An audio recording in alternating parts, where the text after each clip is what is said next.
eno yesawa yaffe eya program Kaluma Nywera. Tutunuulira amawulire okwetooloola ensi yonna ne tunoonya Kaluma Nywera wawaavudde. Butereevu omulungi aliko Impact FM radio lwasamanya kwaniriza osibyeta ssebo osibyeta nnyabo nate tuli ffenna budde bwa program Kaluma Nywera nga bwijjo omulangira kalema gegage. Program eno etuuga ku nsonga ezigera maaso kwanziberawo mu nsi yonna era nga bulijjo nsonga ku mawulire ag'enjawulo n'otegeera munaffe ensinga bw'etambula ensinga bw'eri ne tuva ate tugenda mu maaso ne Kaluma Nywera ate bw'ava munange mu nsonga ezitali zimu. N'ensonga eyo munzikize tandikeeko wano ku Semazinga Africa mu ggwanga ery'okulirwano wano erimanyiddwa nga erya Sudan. Munange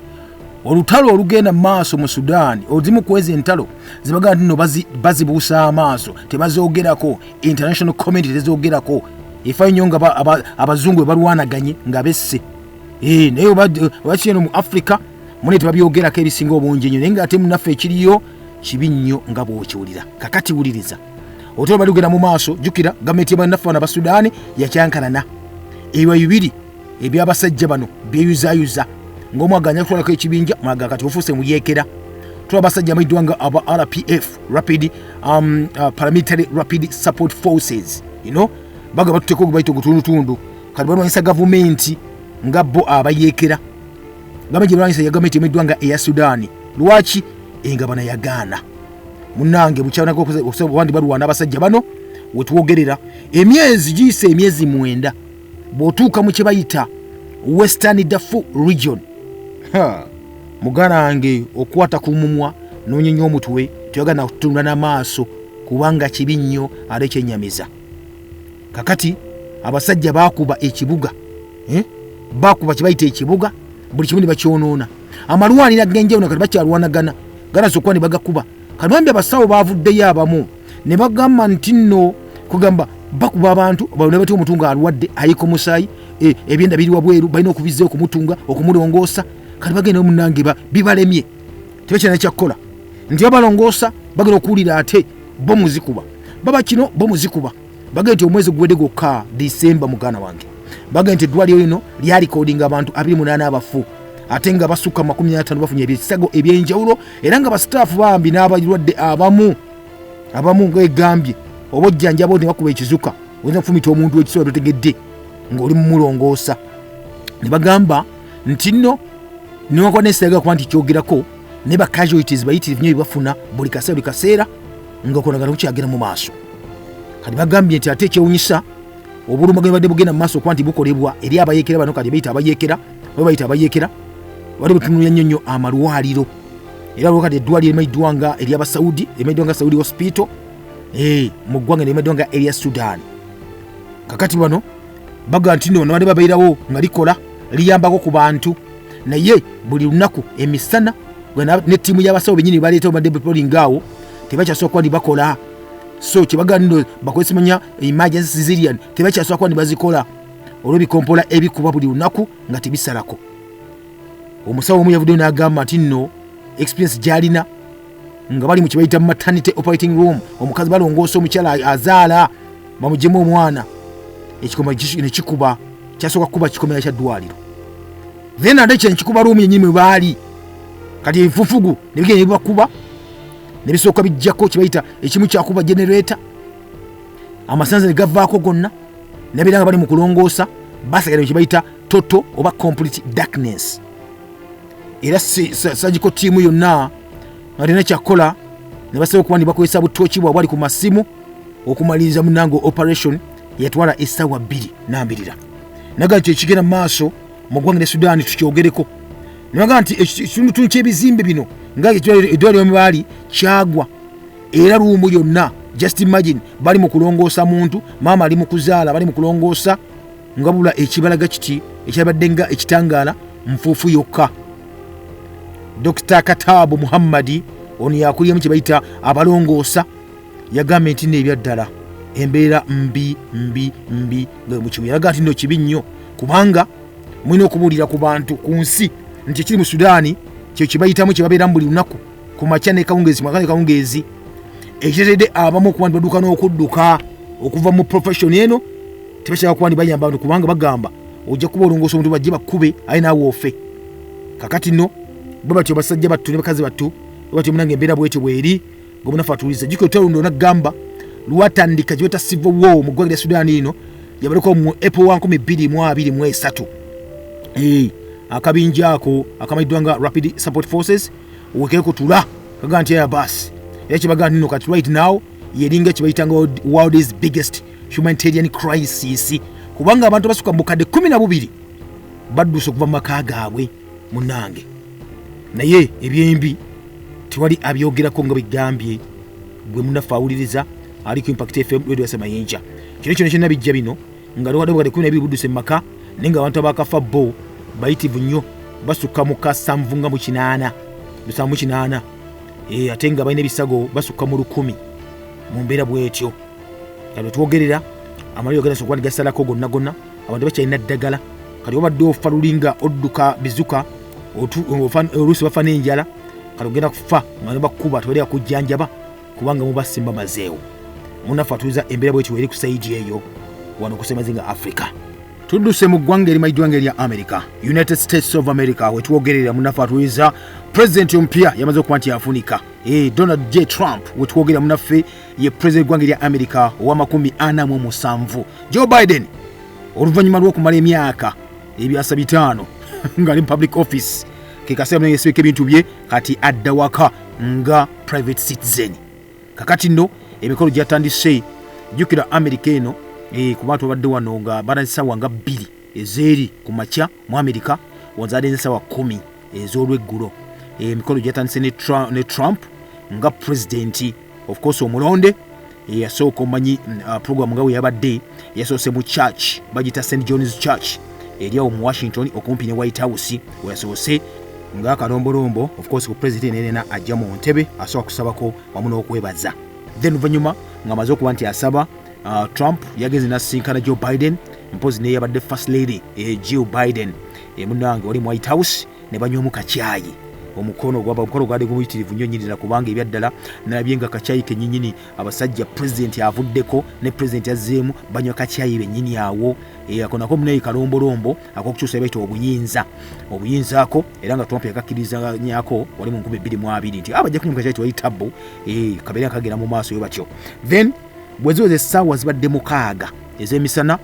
wane waffe ez'essaawa 2 ez'ekiro Trump nakuba ebirayiro munnaffe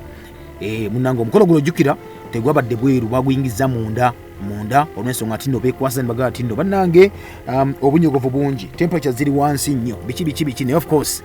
wosomye munange ebintu by'omunda ebintu bya security bino Trump yagezezwa mirundi mingi okuba nti agenda kuba nti attibwa so n'ensonga eyo bagenda nti wowaye tetulina kuba nti munange turiskinga mbeera bwetyo. Akali musajja watu yakuba ebirayiro nga president gwanga erya America owana mu 7 era yamulayiza ye mulamuzi Chief Justice omukulu amayiddwa nga John Roberts era muganda nga tuliza ya Trump yakutte Bible eno Bible yakutte bagita Lincoln Bible Lincoln Bible eno yali ya muntu amuyita musajja wamuyitanga William Thomas Carroll ono yali clerk owa kooti ensukulumu ogwanga erya America. Akati Lincoln yono Abraham Lincoln yali president gwanga erya America yalayira mu mwaka gwa 1861 kati bwe yajja okulayira yajja n'akasawo ke akasawo kalimu ebintu bye balina okuba ndi munanga alayira era mwalimu Bible ne bagenda okukebera nga tegalina kubanga etuuka era gipaakinze okuva ewuwe akati bagatuuka obudde butuuse tebalina okuba ndi baleeta Bible ye. Kati omusajja ono kiraka wa Supreme Court amayiddwa nga William Thomas Carroll kiyakola n'agenda mu office n'ajja Bible ye gye bakozesanga emirimu gyaki ejja kooti era munange wagireetawo ne bagifunaga nno kati enefuuse Lincoln Bible baba ne bagimuwa era n'alayira wama okulayira n'agimuddiza Carroll ng'okulayira kuwedde.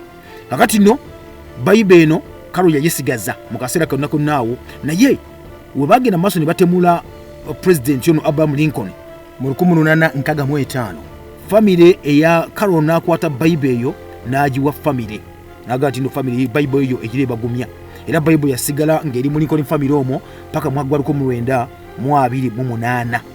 kaseera batuuka munaffe omukyala amayiddwa nga Mary Eunice Harlan ono yali namwandu wa Robert Todd Lincoln omutabani omukulu wa Abraham Lincoln n'agikwata n'agitonera nate library eya Congress mu ggwanga erya America olukiiko lwetwogerako munaffe olwo n'agana ebiri mu kibayita library yammwe nga ogaa nti no kati library parliament ogiwadde ogitonedde kandi bagitona agenda ogiteekayo Bible eno baali bagisazizzaako omanyi oyinza okubikola Bible ne basomesa nti no chapter yite olunyiri bwe lutikisa bwe kiti kati baali basazizzaako nga bamaakinze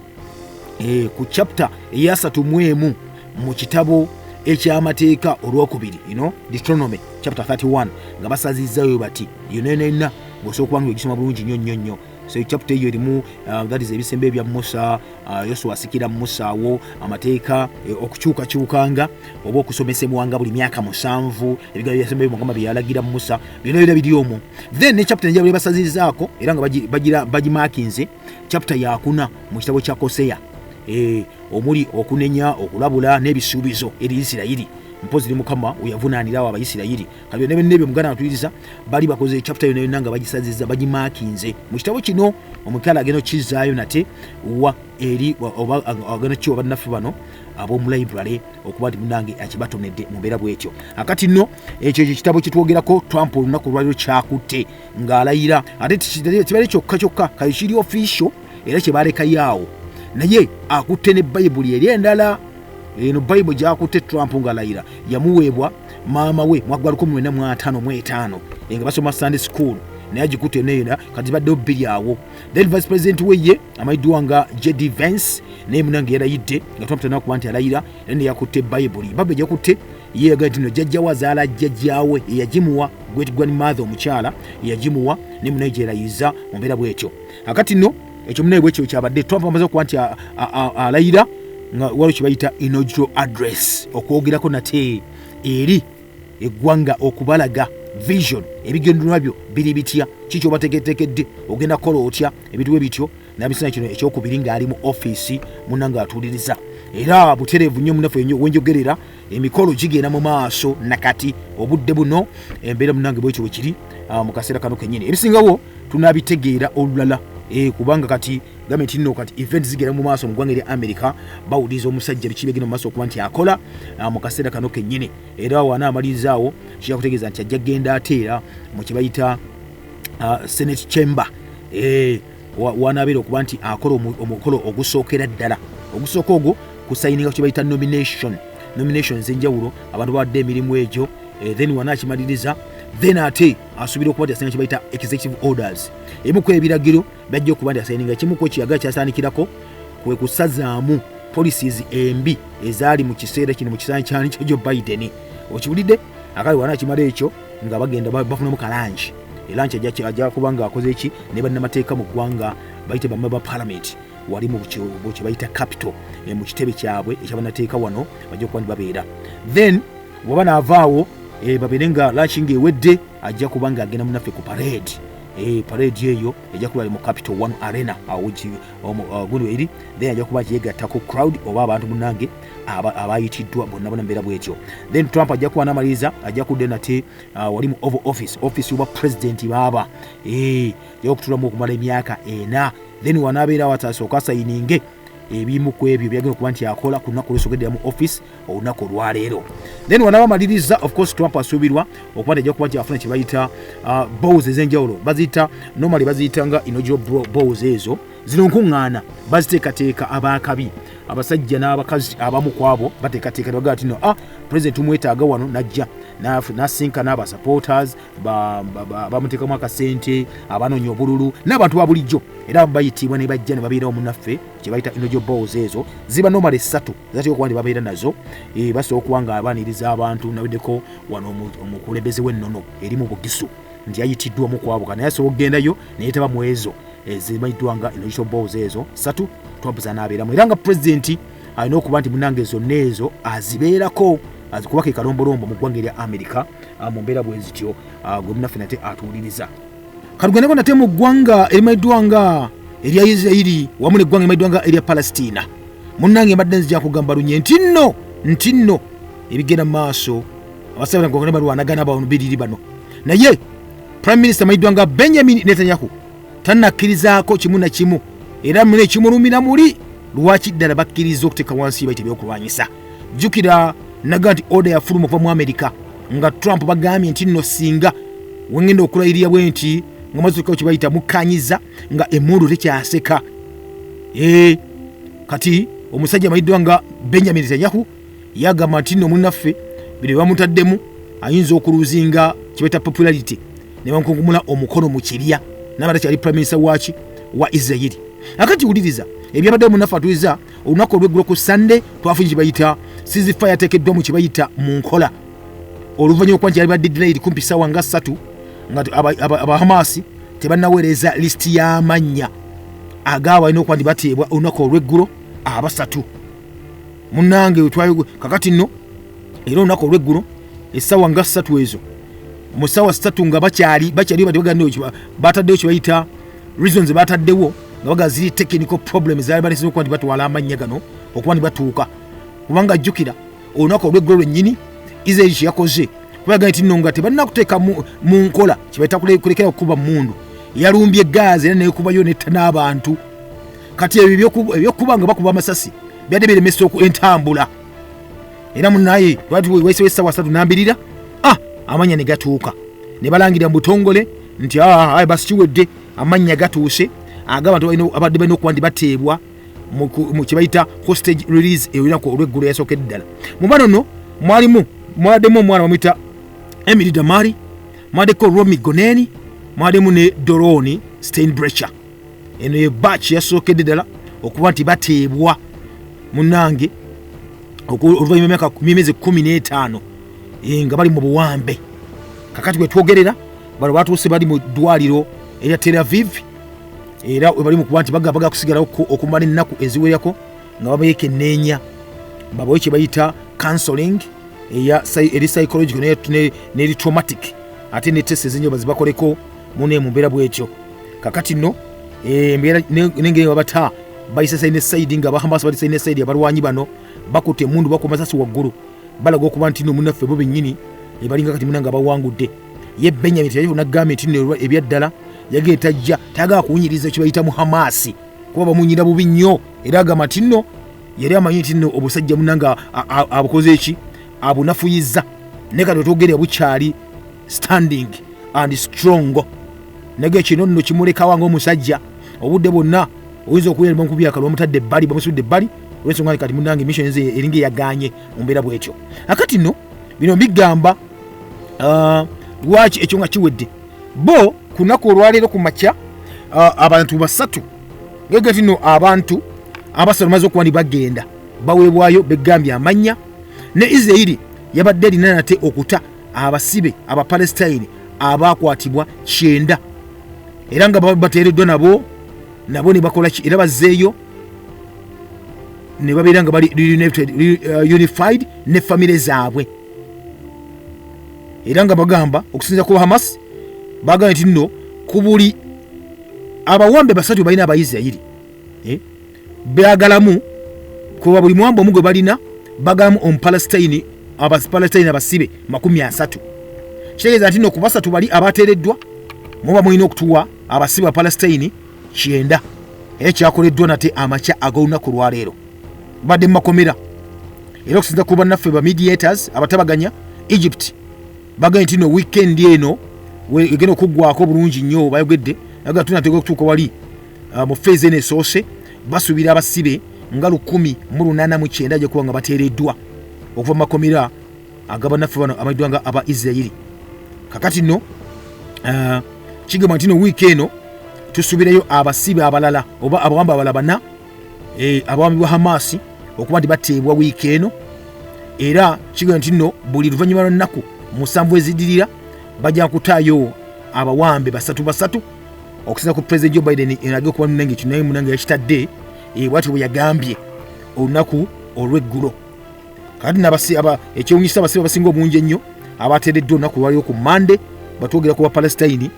abateereddwa abadde makomera g'Abayisirayiri badde bakazi n'abaana bali wansi y'emyaka 18 egy'obukulu. Muno bateeddemu n'omukyala amayiddwa nga Alayidde Jalal eno bagamba nti nno munnaffe abadde munnabyabufuzi Omupalestina era nga adde akulembera ekibiina ekimanyiddwa nga Popular Front for the Liberation of Palestine. Kakati nno wati ebiri akati ekyo nga kiweddeyo batyo bannafanasa okuba ndi munange bo babatadde bali batwaliddwa Abayisirayiri batwaliddwa baddinganye ne famire zaabwe Abapalestine batandise okudda ewaabwe muganda wange atuwuliriza nga nage nti okuva nga balangiridde endagaano ng'emizira gyokka amasasi bakuba mu bbanga basanyufu nnyo nnyini ddala neewulira bagenze okutambula oga tugendeko mu maka gaffe gye twava tulabe kyekiriyo ennyumba kalina fulaati ze baleka nga zinyirira ng'omuntu bwe ziti basanze enfuufu bufuufu abadde bakuba amasasi abadde bawuggana abadde baleekaana mu kkubo mu street z'ekibuga Gaza gonna amazima gennyini SMS lyagenze basoma libaggwako mpola buli omu ng'atuuka mu maka ge kuba gali gasaanyiziddwawo buli omu ng'akwata bukwasi ku mutwe essanyu adde basanyuka nga libula era bw'otuuka mu kibuga ekimanyiddwa nga Jabaliya eno tawuni eri mu mabuka ga Gaza muganda wange wano wali refugee camp esinga obunene mu lwanana olwa Gaza abatuuze batuuseewo ne bagamba nti kiki kino kitulabako nga kampu yonna we baali bali bagikuba bagyokya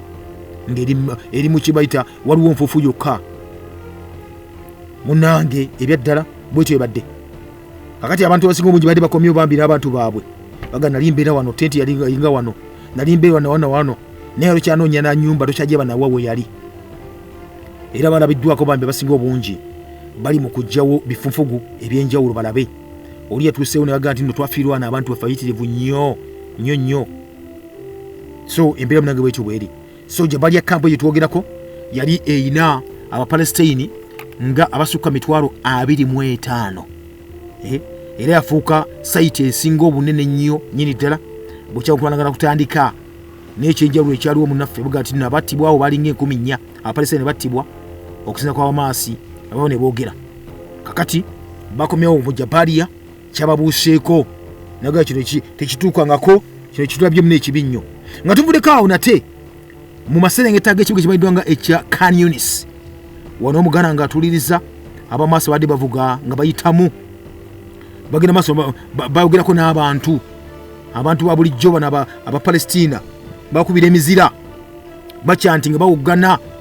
muganda wange naye ate nabo bwe batuuka ku nnyumba buli kisi bwe yali ng'asula nga tewakyaliwo nnyumba olwaleeso n'abapoliisi aba Hamas mu yunifoomu ez'abapoliisi nabo batadde ddala ku nguudo bere nga bayambako jjukira babadde bakyalabikako tusobola kulaba musirikale nena ebbanga ebadde balwanirira emyezi 15 nga abasirikale nabo badduka dda abasirikale bana bapoliisi naye nga basobola okuba badda ku street n'ekyennaku ekiriwo kati abantu abadde bali mu kuba bajaganya bali mu maziga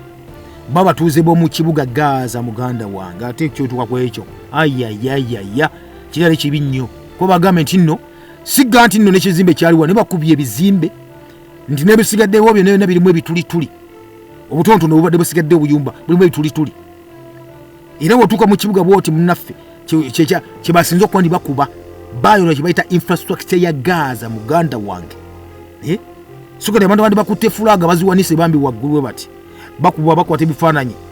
baweddemu n'amaanyi ne bazikakkanya wansi sembera munange bwekyo bweri bageti no we are in pain, deep pain, and it's time that we hug one another and cry. Tuli mu bulumi byo bwekitalo neke kaseera munne buli omwagwe munne mu kafuba buli omwagumye munne tagwa ku matukaaba lwaki kuba embeera munange bwekyo bweri gwe ali ku Impact FM radio Lwasa Mayinja nene mna tubyogera nagamba nti nno endagaano gye batuuseeko yakuzza kulekerawo kulwanagana kuzza mirembe abantu kudda maka gaabwe bazzeemu gayonooneddwa kye bayita feezi eyokusatu jjukira nagamba bagamba nti Isirayiri erina olukusa n'obuvunaanyizibwa obw'okuzzawo okuzima ebizimbe ebyo byonna naye that is feezi eyokusatu kinaawe bwekityo bale kiibe bwekityo jjukira nagambye nti nno omusajja prime minister eggwanga limanyiddwa nga erya Isirayiri Benjamin Netanyahu tayagala nkokuteesa yali yalayira ne banne wo cabinet nti nno bagenda kuba mu Hamas paka kuba nti aweddewo nga takyaliwo Hamas agamba n'okudda kuba nti nkola ki ntwala eggwanga oba ekibuga kyaffe ekimanyiddwa nga Gaza kati nno wawe tuli mugana nga atuliriza wali Impact FM Lwasa Mayinja kyo kigamba nti nno kati eriiso olina okuba nga okanula George amatugo gampa no Impact FM tujja kuba tukulaga tulabe ddala nti arguments endagaano ezaakolebwa ng'edda nedda lwaki zaagaana eno nyo eneba successful oba nedda bagamba truth oba ceasefire eneba kiseera oba nedda Trump abazze mbuyinza ebintu bino ababitya mugana nga atuliriza pogo mukaluma nywera twebuuza ekibuuzo nti Kaluma Nywera avaawa wakati w'Abayudaaya ssaako mpozi n'Abafirisuuti. Okyali mu program Kaluma Nywera. Okay, butereevu mugana nga tuyize kyagenda maaso. Okyali mu program Kaluma Nywera nga bulijjo omulangira Kalema Gegange. Kano tukyalaba Kaluma Nywera wava wakati w'Abaisirayiri bayite munanga Abayudaaya ssaako bannaffe bana bayiddwanga Abapalestine bayite munange Abafirisuuti. Akati nno byonna newankubadde nagati nno abasajja ne bakwali bateesa naye ate tulina okumanya newankubadde bateesa ne bagatulekedde okuba tulwanagana sayine sayidi naye nga ofoosi tebamatidde bonna tubuuza ekibuuzo kimu nti nno ddala banaalekerawo oba nedda tebaliddamu kuba nti balwanagana awegambira nti nno twakoze okukemererwa katambi kano nduga nti atina okuleberwa tulabe ddala Kaluma Nywera wa waava birina okubanga bisooka nti bibeerawo lwaki dda ne babadde bateesa ne basooka bakkaanya ne babeera nga balina abatabaganya lwaki baddamu okuba nti balwanagana. Kakati nno awo tuli jukira nagano tuyita kati Abayudaaya bali wakabaka bwabwe nga bwamirirwa dda nga tebukyaliwo wabula nga we bali nga bu communities obwenjawulo mu bitundu babeerangamu wansi wakabaka omaddwanga oba Baroma era munnange Roma baga bali bagigabanyamu emirundi gyali ebiri binambirira era ku side enje tuliko kati emayiddwanga eya Western Empire yalimu Abayudaaya gyali babeera then ate ku Eastern naye munnange bwetu yaliyo kati tuviyeddele mebweri luga nti nno obwakabaka bwali bujjanga dynasty zibeerawo oba ennyumba zibeerawo ez'enjawulo naye nga of course omu wafa ate omulala asikira ekintu nga of course bwebanga bwasikira n'obwe butyo mpola. Akati tuluuka ku bwakabaka oba ku era oba ku dynasty eyani eyaba betuga abasajja bana bali nabo ab'amaanyi naga ekintu tebajja kuba ne bakita twogera ku baani twogera ku basajja bayindwanga Theodosian eyo dynasty nnambirira kuba taatawo basookera ddala yali generali nga musajja musirikale mu magye naye bwakita munange abaana ne bakitandika okuba ne bakikwatagana mpola batyo. Ano nakulaga nti nno ono amaze okuba nti avaawo obwakabaka kuba nti bubeera divided into two obw'Abaroma buno kubajuka bwali bunene nnyo kati kitawo kasitaafa mwaba musikidde muli banafu kiriza obagaana musoga nti sijja kusobola kutwala bwakabaka buno bayinza okutwala ne bantwala enti ayinze kati abagezi balanga okuba nti babwawulamu naga twalako province eyo naye twalako province eno kakati province enji lugerako munaffe ey'amaserengeta Western Roman Empire yali ekulemberwa nagga omusajja amayiddwanga Honorius ono ng'afuga sayidi eno n'eri Akadia ng'afuga sayidi eri muganda we ng'afuga Eastern naye ekyana ekyakabyo baekyere kibi nnyo mu mwaka gwa 423 Empera amayiddwanga Honorius yafa era bw'afa kitegeeza nti nno kikati munnaffe ekibi kyaliwo yafa tafe talina mwana nga talese mwana n'omu yenna era ekyaliwo kasita yafa nako okuba nti tukutuga kusaakaani awo nesooka tunatuna ne bbali awo akati abeeno mu kibayita mu empire oba mu bwakabaka eno obw'Abaroma eno mu buvanjuba ne bagamba nti nno katuseewo omu ku abadde abalwanyi ate nga balinga abakuuma amagye era munene ne bassaako omusajja bamuyitanga Johannes oba muyite John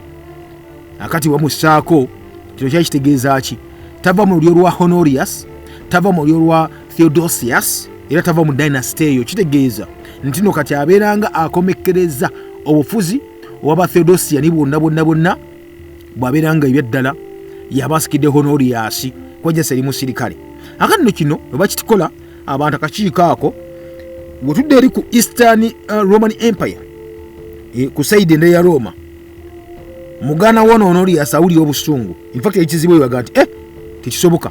muli omusajja talina akakwate na musayi gwaffe ne muwa munnange enkasi okubeera empera kitegeeza nti obwakabaka bugenda busaanawo mpola anza n'okunjeka nange mu Eastern side nanjekera munene ne bankwata ne bankuba ne batoba obwakabaka era kiyakola munene ne batuula ne baga tugenda kukola tutya kakati nno n'ateesa ne maama waani waliwo omu ku abo abaali abasajja naye nga te bali of course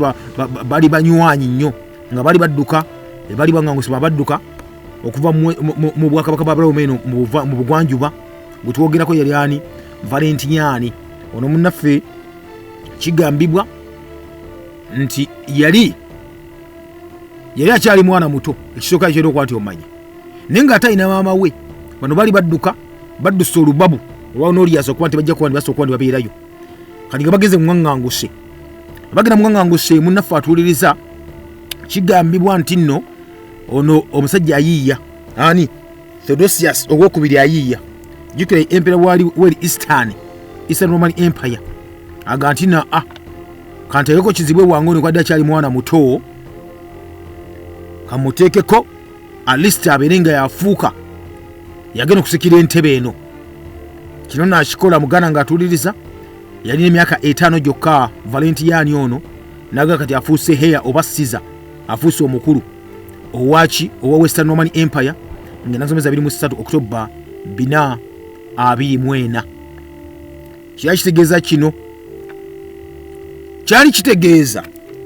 nti kati omusajja abadde afuye obwakabaka Johannes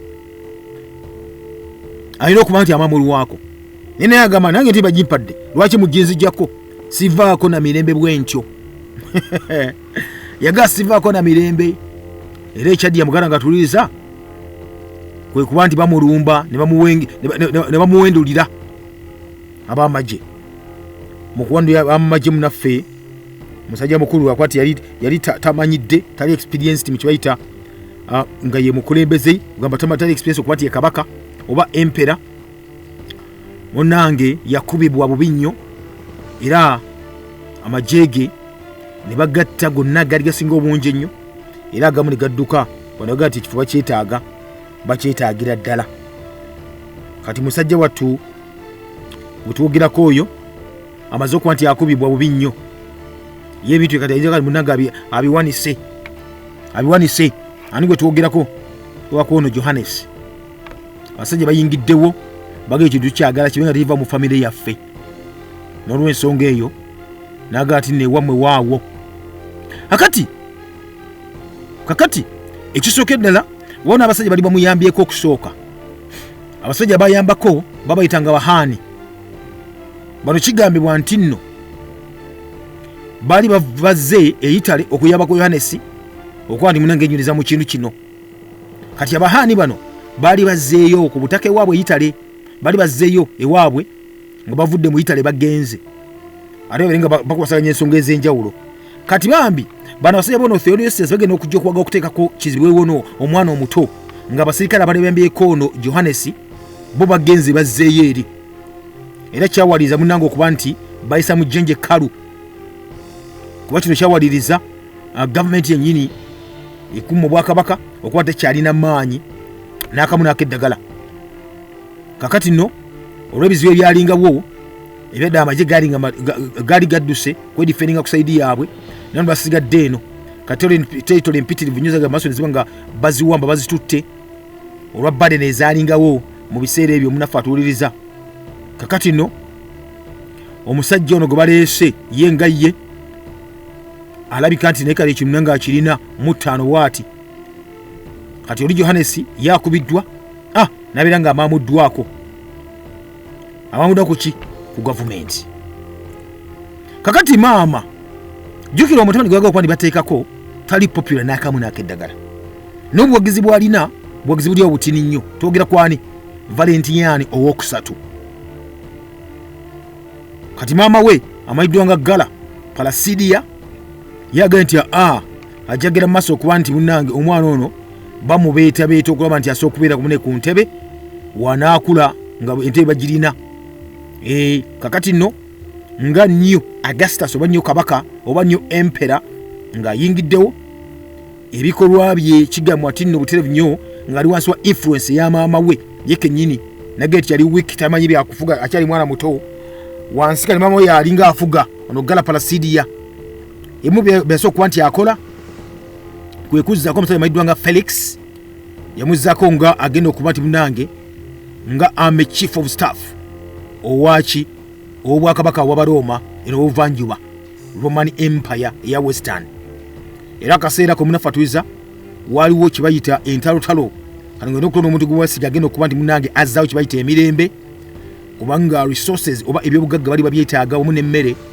okusobola okuba nti munange obwakabaka babuyimirizaawo n'okuba ndibusobola okuba ndibugaziwa ate nga tekyali iwaabwe wokka wabula mbwakabaka bali bwetodde bonna bonna. Kati ngenda okuba nejje munange gali amaanyi otaba nalyo kiriza obagaana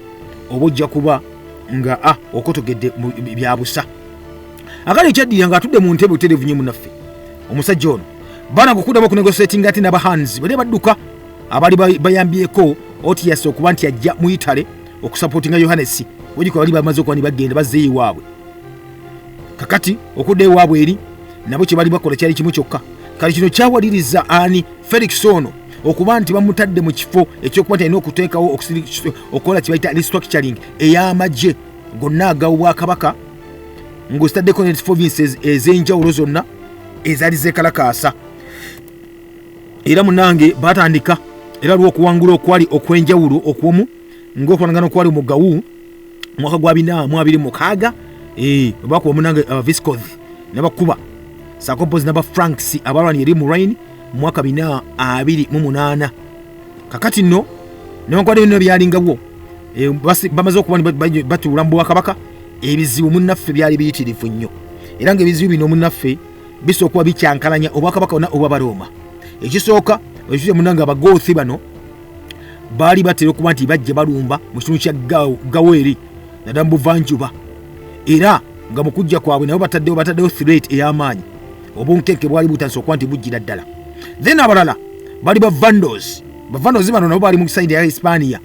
nabo batanga okuba nabo balumba ku sayidi esayidi, ekitegeeza nti nno obunkenke bwali bungi nnyo, nga gwe oba Kabaka oba oli mukulembeze oyinza ogaba abasajja bagakunumbira mu west oba mu east oba mu central oba mu south oba eri mu west, kali gobeera ku bunkenke. Akati nno olwokuba nti okulangala kwali kw'amaanyi nnyo ku sayidi esayidi balumbalumba, bino baafiirwayo n'amatwale ag'enjawulo agaleeta ddala okuba nti ne state yennyini Obwakabaka mune buleka okuba nti bo bwennyini tefunctioninga bulungi. Toka ku matwale ngaki genti nno already mu Hispania twalina Vandals. Tugenda eno mu kibayita Tigitana, twalinayo bwe tuyita munange Balotania. Aye tugenda ku sayidi emayiddwa nga eya Eastern Gawo, twalina bwe tuyita munnaffe aba Visigoth. Kati ezo territories 3 nnambirira, era kitegeeza kyekyo nti ekisookera ddala okuba nti baluuzinga amatwale gano waka we basikidde, embeera yaliwo yali mbi nnyo. Waliwo ekisooka ekizibu ky'omusolo, okw'omusolo kyali kifuuse ekizibu ennyo nga bw'okiwulira mu Bwakabaka bw'Abaroma. Era Kabaka yeeta kyassaamu kitiibwa nnyo okuba nti omusolo gwalinga waggulu. Kati ng'olina okukuuma ku sayidi zonna, amaanyi gakendedde ag'Obwakabaka tebakyakumatira nnyo kubanga omusolo guli waggulu nnyo. Then ate olina okukuuma amatwale ag'enjawulo kubanga oli wakwetamwa alangana okulagirira oba okuwa obuddamu abagenda okuyeekera sinakindi okujjako. Ate ekiseera ekyo Valentine ng'ali mukuba nti afuga munnaffe atuliza, kyalimu kye bayita obutabanko bungi nnyo n'okuseka omuguwa wakati w'ebiwayi bisatu ebyo eby'amagye bayitanga principal military leaders abaafuganga Obwakabaka obwokusayidi eyo emeddwa nga eya Western Roman Empire. Kuno kwaliko Felix onaga nno senior omuyite nga army commander, kwaliko Bonifacius ono jjukira naye bamwabere ng'afuga okutundutundu ogwa Africa. Aye twalimu Athaliza Aetius ono yali manager buterevu nnyo munafu oba governor yafuga munange gwe basangawo nga alina okuba nti ye n'ekintu ekitwala mu maaso. Akati mu mwaka gwa 2027 Felix yavaayo n'anenya Bonifacius namugamba nti n'omusajja gwe olabika osana kuvunnana musango gwakulya mu nsi lukwe. Era kye yakola n'agamba nti nno kyolina okukola ddayo Italy. Kakati nno bw'akyogera ekyo Bonifacius n'agamba nti ani gw'osindika Italy muntwale mu nzite sijja kgenda. Era kye yakola Bonifacius ono yagaana, wabula n'akuba n'amagye agaali gamusindikiddwa Felix okumuwamba okumutwala ku mpaka nga baaganye. Kakati mu bunafu obwaliwo awo oba okuba nti amagye gayebyebye, Felix yarasobola kubanga munnange yennyini aresistinga kye tuyita Eugetius eyali yalina kye tuyita amaanyi aganakyalo n'amanyiddwa nga Gala Placidia kubanga yamuteekawo yamutaddewo nga kye bayita commander in chief mu mwaka gwa 2029 nga tannabate kuwagala kuba nti munnange amugjawo mu mwaka gwa 2030. Kakati wano bano baali abayeekera betwogerako bakomanda abamu naye nga ate amagye gabayigali mu 5. Bonifacius munnaffe atuliza mu kiseera ekyaddirira awo yeetasobola naye kuba nti alwanagana nono omusajja amayiddwa nga Silvestras yali ava mu Gala gwe twogerako ono Gala Placidia maama yali amusindise agende okuba nti adingana ensonga z'abaki za bonna abeefudde ba rebels oba abayeekera. Kati bw'atuuka eno ewa Bonifacius yalemwa okuba omusajja gwe yamaze okuba nti basindika era n'olw'ensonga eyo Boniface yomwe okuba nti munange alemedde okuwangula n'agamba nti nno kale ne bakkaanya batule ku mmeeza bagende nti nno kale katukole ka ceasefire bakole endagaano era ne bakola endagaano wamu ne ba vandals abaali abayeekerabe n'agamba nti nno kale tegenda kuba ntukola ki tuddamu okuba ntulwanagana wabula ate nayita ebbali n'akola endagaano era n'abavandals abalala bali ba missionaries ne bagamba nti munyambeko mubere nga tunkwasizaako provinces zino mbere nga nzitwala era ekyadi ekyajja kuba bagabana kye bayita provinces ezaali mu Africa masekati gaabwe okitegedde akati bino nga bigera mu maaso munafu atuuliriza nga ensonga zigenda mu maaso amatwale balasobola okugegabanyamuko even zitambula agali kusomeza nga Africa gye bali bajja omusolo galasa n'okuba nti gakola ki gagabanyizibwa kooti yatuula nate ku Levana oluga kooti ebanga parliament ebeetudde balabe nti nno kyekigenda mu maaso lwaki omusajja ono Boniface afuuse Boniface era muganda nga atuuliriza baatwala ne bamugamba nti nno bw'otakkiriza tugamba tugenda kuwa endyo nate abajja okuba ndi bakusobola era no baatwala naye mwaka gwa 2003 ne bakkiriziganya nti kale bakole kye bayita omukago nti Boniface abeereyo ng'afuga eno amatwala agamu provinces mu Africa naye ate abeere nga awa oba ng'asamu ekitiibwa kabaka omulonde amaliddwa nga Valentine ow'okusatu such that ono alwanira eno nonalwanira eno kati Boniface kyeyali ayagala kyennyinyi ekyo ono Boniface abeere recognized era bamuseni bamugamba nti kati olina omulimu omunene ogw'okuba nti oyimiriza abavando ne kabaka waabwe gwe bayitanga Gaiserik kakati no nga tuli awo obwakakanaso okuba nti babukola ki bakutulamu ne bakoze endagaano kati okuba nti munnange sayidi zombi zibeere nga nywevu mwaka gwa 431 Boniface ono kigambibwa nti nno yalumbibwa n'akubya obulungi nnyo era n'adduka paka Italy kati wadduka kitegeeza nti amatwale galinga afuga eri mu West North Africa yali agaresseewo nga gali tayo era kooti yatuula mangu ddala eri mu Italy bwe mala okutuula naddala gala Palestine maama yali atidde nnyo aga nti nno obuyinza buyinza okukwatibwa nga baetetias bali ate nga bali bamuggyako kye bayita obwa komandi bwonna nga wadde ono Boniface kati olutalo lwaddiriraawo kigambwa nti nno Boniface ono yagenda maaso n'akuba Otetias ku lutalo lumanyiddwa nga olwa Lavena naye ekyembi yafa n'ebiwundu byali biyitirivu nnyo ani afudde Boniface kati ono Otetias ye n'adduka yedduka ku sayidi eri abahans abali ba missionaries n'adduka era n'afuna obuwagizi bwabwe era n'abapaswedinga bulungi nnyo ne bakomawo ne bategeeza kooti nti nno singa bali baagala aleme nti abayeekera bakwate Otetias babuze mu kifo kyerimu ekikadde ekyokuba nti yali akulira amagye kino abyogera mwaka gwa 434 era munnange ekyaddirira olw'okuba nti bali batya okuba nti balumbibwa mwaka gwa 435 Valentine ono kabaka dogeko wokusatu yakakibwa okuba nti bakola endagaano nani ne kabaka oli w'abavando amayiddwa nga Gaiserik buterevu nnyo ekyakitegeeza nno kati abavandals bali balina okuba nti batwala ebintu byonna ebyali mu North Africa then bamuddizeewo ki namuga nti nno naye bajjanga mumugizamu ekitiibwa n'okumukkiriza okusolozanga omusolo sayita obwakabaka tebabulumba then baba hands ne babeebwa nayo ka territory akapya kebakolaawo nga bakayita paranoia savia naga nno mumbeere nammwe nekuba ne mulumba obwakabaka sayidi eno kati maama tuga ku Nnabagereka jukira omwana muto amayiddwa nga Valentine wokusatu maama gwe amayiddwa nga Gala Palasidia ono ye kigambibwa nti Valentine we yatambulako n'agenda mu Constantinople okuwasa eyali muninkiniwe gwe bayitanga Licinia Eudoxia ono maama naye kati munnange ebyo biyinza okuba nti byakoma mu mwaka gwa 437 kubanga kigambibwa ono yakomawo mu Roma yali afuuse empera ekituufu yali empera naye ng'ebyadda talina maanyi nga bwe naggambye era kitegeeza nti nno kati agenda okudda nga West yonna kuba amaze okuba nti yaavuddewo ng'obwakabaka bonna buli mikono gyani egyo n'omusajja amayiddwa nga Otetias kakati nno okuva mu mwaka gwa 436 paka 439 jeno omanyiddwa nga Atias ono Alayidde gwe twogerako yali focus ne ku mbeera yali mugahu nga alina okuba nti munange kino kikwasaganya. Jjukira yagamba yataddeyo kibaita obukwakulizo bamuzzaako nga Army Chief of Commander yakulira amagye. Kati atandise maama ye ekintu bakimugjeemu, kati omwana akomyewo, bw'akomawo asanga entalo zigenda mu maaso. Era jeno nga wokimanyi nalwana entalo ez'enjawulo,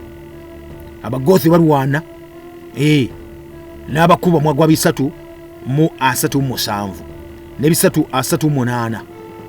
Era muganda nga atuliza kyakiraga nti no kati aristowaliza kibayita obwakabaka obupya n'ogulemu kola kibayita endagaano ez'enjawulo. Yalimu n'alwana nate n'awangula ba Franks sakompozi n'aba Bugodians, era ne baliko kibayita olutalo lwali olwakabi ennyo mwaka gwa 437. 438 emirembe gyaza kwa gibeerawo mu bitundu emeddwanga ebya Sewebi wali mu Spain. Era mwaka gwe gumu ogwo munafu atuliriza omusajja Valentinian ono era amaze okuba nti munange omuto amaze okuba nti awasa 18 laba nazaala omwana w'obuwala amayiddwanga Eudosia n'amuzaala mwaka gwe gumu ogwo ngani nga Eutychius agenda maaso okuba nti munange akuba abasajja bano ko yali akulembera munange amagye. Akati nno yagenda maaso nasanga kino kimayiddwanga ekyaggawu, era bamakuba nga akikola bw'atyo Valentinian ye neyalemwa okubaako kyakolawo okulemesa ba Vandals okuba nti bo bennyini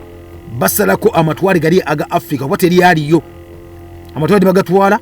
Era kitegeeza nti no munaffe kyawaliriza n'okuba nno Carthage yennyini ng'ekibuga kigwa ngera 19 Oktoba 439 nekiba kimuwambiddwako tekyali part wa kitundutundu kyaki ekya Roma.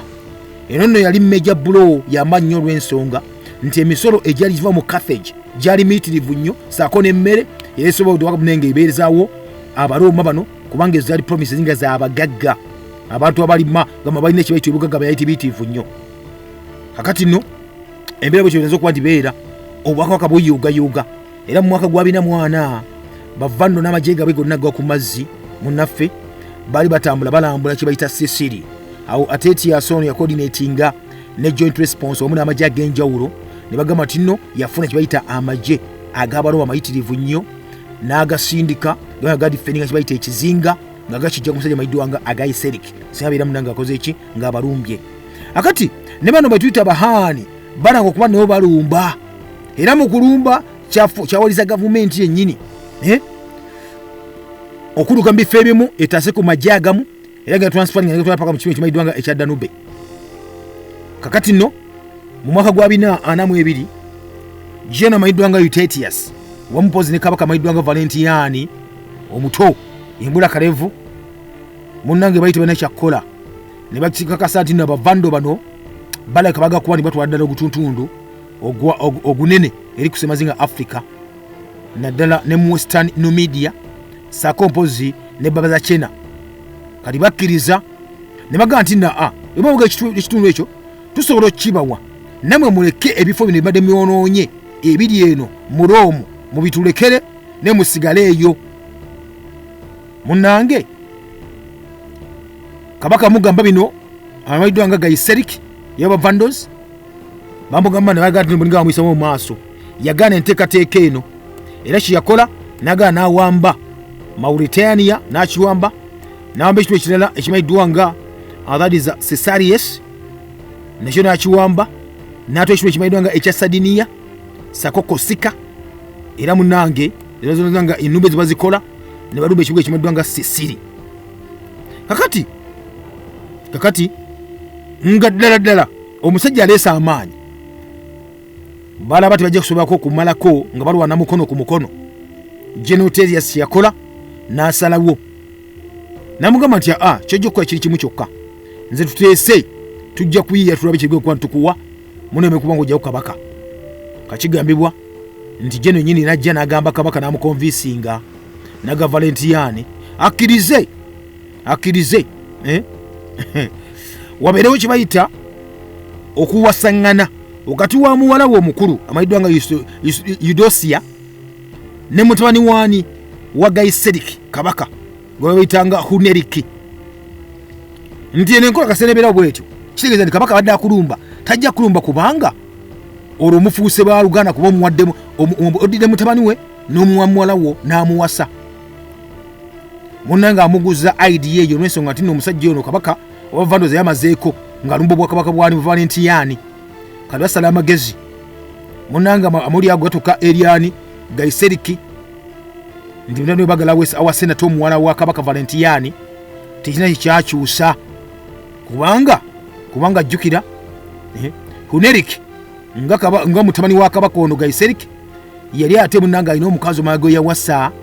era nga yali muwala owa kabaka waba Visigoth kati oyaga mukazi wakubiri already alina omukazi ku saidi eri kitegeeza kino munafa atuuliriza nti kati obwakabaka obwalimu ekimanyiddwa nga ekya Hispania kyalanga okuba nti munange kisaanawo mpolampola biseera bya 4 era nesuwe binako okuba nayo nyini yongeza kibaita control kati enteseganyeganya okuba nti munange ebeerawo okwasagana kuganye kitegeeza nti nno kizo bagana munakwana mukono omutalina maanyi muveewo mugende era mwaka gwa 4 lugenda okutuukayo buti amatwala agamu agali agabaspaani okwali Lusitania okwali Hispania butiika galibeze okuba nti gakola ki gabava mu ngalo era nga Abaroma balina kye bayita obuyinza wokka mu matwala amatini aga Spania ge bayitanga Talaconesis era gano nadwo balanga okuba nti munange bakola ki